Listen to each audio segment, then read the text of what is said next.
Hey folks, Real Honesty with John Ritlin. I'm John Ritlin. It's episode 4 of Unpopular Wrestling Opinion, my series I'm doing. And the first 3 I've done are kind of somewhat negative about stuff that like other people like or takes on wrestlers that others like that I don't. I'm going to go a little bit different here and I'm going to give a shout out to a few people, but namely Adam at A Freaky Dude for suggesting this. I went with the idea of, hey, why don't I talk about a wrestler that I like that some don't seem to? So, Sid Vicious, Sycho Sid, Sid Justice, whatever you want to call him. Him. And here's why. I always found Sid scary, but entertaining when I was a kid, because I do remember watching WCW when I was a very young man, like in 89, 90, 91, until he came over to WWE. The guy was legit scary. Yeah, okay.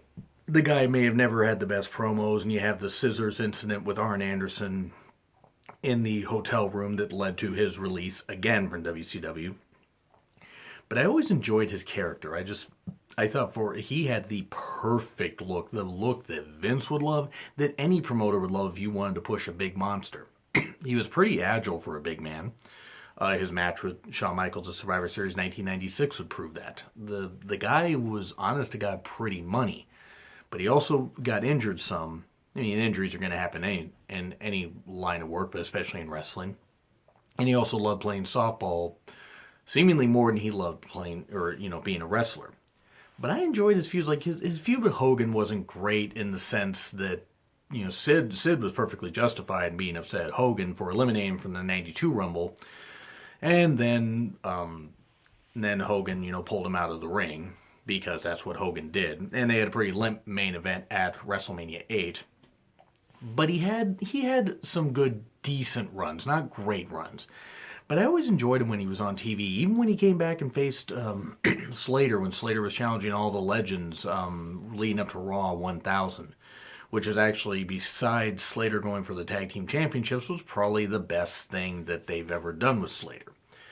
Because I don't really remember much anything of note that he did with the Nexus, besides ripping the ring apart and beating up Punk and all that.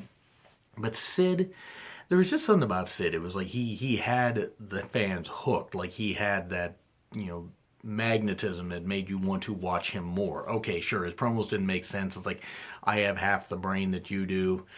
I mean, yeah, he was kind of ridiculous, but the guy, pretty intelligent guy, and main evented 2 Manias. I mean, those are the only 2 Mania matches he ever had. Mania 8 against Hogan, and then Mania 13 with Taker for the WWE Championship. He's a 2-time WWE champion. One could argue that his one title win at Survivor Series 96 should have been it, because his other one just kind of got thrown together because Shawn lost his smile.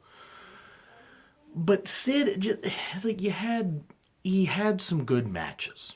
And they had to be with the right guys, but even his later run in WCW in 99 and 2000 and his leading up to his unfortunate leg break in 2001, he still had something left. I mean, he was at that time, I think, 40 years old when he broke his leg. But the guy was really good. He wasn't great all the time, and don't get me wrong, I'm not going to say that Sid is, the greatest superstar ever. But I enjoyed quite a few of his moments, and when he was with the Skyscrapers, part of the Skyscrapers with Dan Spivey in the late 80s. And then he got injured in a match with the Steiner brothers. He was part of the Four Horsemen for a bit. That didn't work out so well because him and Ric Flair had heat, and this is before the Arn Anderson incident.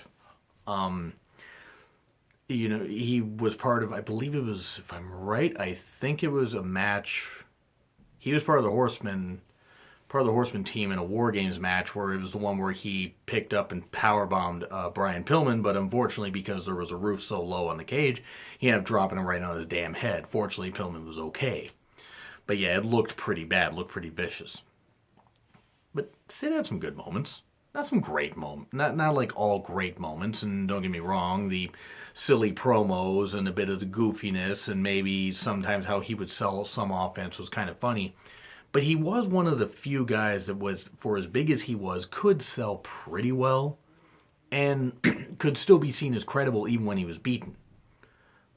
He He did had some good matches with Shawn Michaels. He did pretty well. I mean, he wasn't. I think he was only in one Rumble match, if I'm right. I think it was 1992 because he was in WCW, I believe, in '93. He was part of the Shockmaster incident. My God, I mean, Sid was trying to hold it together, but he was cracking up. I just enjoyed watching Sid. I thought that the guy was really good at times, and for a big man, for his goofiness and for the fact that he never had huge lengthy runs in any company. He had some pretty good runs, and had it not been for his leg break, I think it would have been nice to see him come back to WWE, maybe even in 2001, 2002, where he could have put over some good talents while he was still in good shape. Unfortunately, the leg break made it to where he was going to be out of wrestling for a good long while, and he's been semi-retired since. He's been making occasional appearances. And the guy, I think at this point, he was born in 1960, so he's 57 now. I don't think there's any chance he appears. Somebody asked if he should be in the Hall of Fame. I mean, they've put lesser people in the Hall of Fame, so sure. I mean, why not? He shouldn't go in before guys like Vader and Undertaker and even Goldberg and people like that. And I mean, I'm putting Vader and Undertaker way above Goldberg, by the way. But yeah, I would be fine if Sid went in the Hall of Fame eventually. He got some pretty big reactions and was part of some big moments, some goofy moments also. But he made the most of what he could in his feuds. I always do wonder what he could have been had it not been for injuries and had he been just a little more dedicated to the wrestling business. But I always enjoyed Sid. I always enjoyed Sid, even with the goofiness and the craziness, and maybe the fact that the guy was just a little unhinged. By no means perfect. He was by no means perfect, but he was entertaining to me. I have some very fond memories of Sid, at least in the ring, and even some of his promos, however crazy they were. But that's what I gotta say. So it's a bit of a short, unpopular wrestling opinion, but I enjoyed some of Sid's work. Even if he was never the greatest technician, he was a good monster and put on some good performances when he was with the right guy, especially. So, agree, disagree, like, share, comment, subscribe. Twitter link is in the description. It's been Realosity with Jar Mitlin. I'm Jar Mitlin. I'll see you soon.